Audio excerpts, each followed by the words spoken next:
Senate. And you are right na we are expecting the NEP to be turned over sometime next month. Hopefully, not too late. But hopefully the NEP turnover will be sometime in August.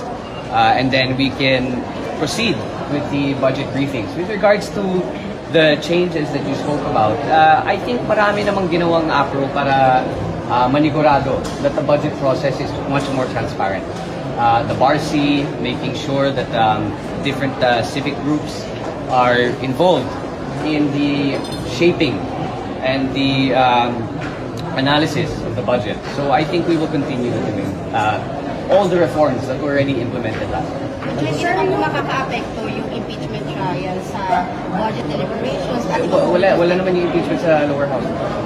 We'll continue doing our job. So to answer your question, no, I don't think it will affect. At least I can only speak on behalf of the lower house. It will not affect what we have to do. Sir, yung threats lang, sir, yung threats lang po against sir,